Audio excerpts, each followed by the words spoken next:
में स्वागत है सर। ये कल के यूपीएल के इंसिडेंट के बाद अभी हम हाउस व्यू से बात ही कर रहे थे, सीएलएसए की रिपोर्ट का हर्षदा जिक्र कर रही थी। उन्होंने बिजनेस प्रोस्पेक्ट्स पे ही फोकस किया, आई मीन डेट रिडक्शन और आई थिंक कोर बिजनेस पे फोकस करते हुए उन्होंने अपने प्रीवियस टारगेट्स को मेंटेन रखा है 660 पर।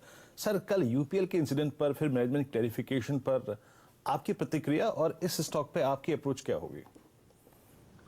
गुड मॉर्निंग वीरेंद्र, आपको भी, हेमंत को भी। और देखिए, rising tide lifts all boats. तो UPL has been an excellent share, लेकिन दो कंट्रोवर्सीज है। एक चार्टेड अकाउंटेंट की आई, जिसके ऊपर ऑडिटर की प्रॉब्लम थी। अब आ गई कि there is some whistle blower. There cannot be a fire without, there cannot be smoke without a fire. अब इस समय जो फॉरेन ब्रोकरेजेस हैं वो तो गंग हो है इंडिया पे। आप कोई भी नेगेटिव ले आइए फिर भी पॉजिटिव में टर्न कर देंगे। सो कॉशन, ऐसे टाइम पे जब मार्केट यहाँ पे हमें लग रहा है फटीक दिखा रही है, you should be in quality names. जहां क्वेश्चनेबल है, it would be better if you stay away. let the fire blow away, then you can have a relook. I agree, agrochemical is a very good space, but we are overweight on rallies rather than UPL.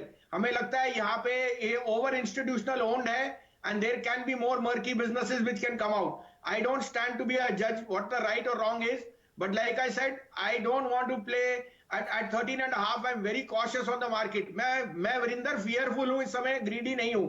तो मुझको grid अगर चलनी है तो rallies India लूं या कोई और सेक्टर लूं जहां मुझे ज्यादा विजिबिलिटी दिखती है। बढ़िया आपने बताया, मजा आ गया अब आपके एनालिसिस सुनकर भसीन साहब। तो रैलिस जैसे स्टॉक्स के ऊपर फोकस करिए, अगर इसी स्पेस पे आपको बेट करना है, यूपीएल को दूर रखिए।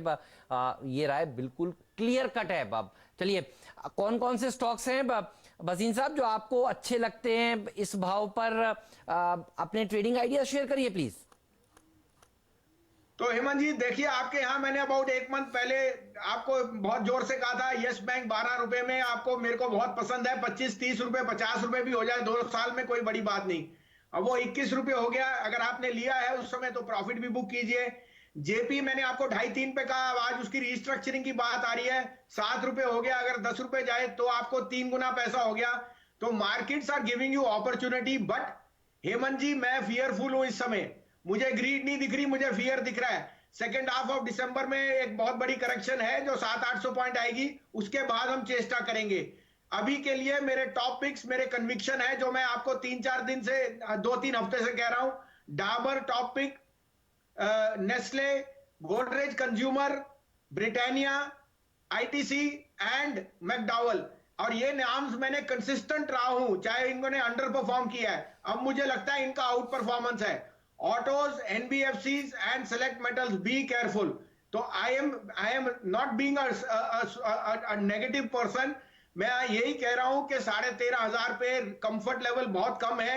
अगर आप कैश रेस करें और 12,700 12,800 आ जाए मार्केट, जो मुझे अनुमान है कि सेकेंड वीक थर्ड वीक में आ सकती है दिसंबर की, तो आपको एक मौका मिलेगा।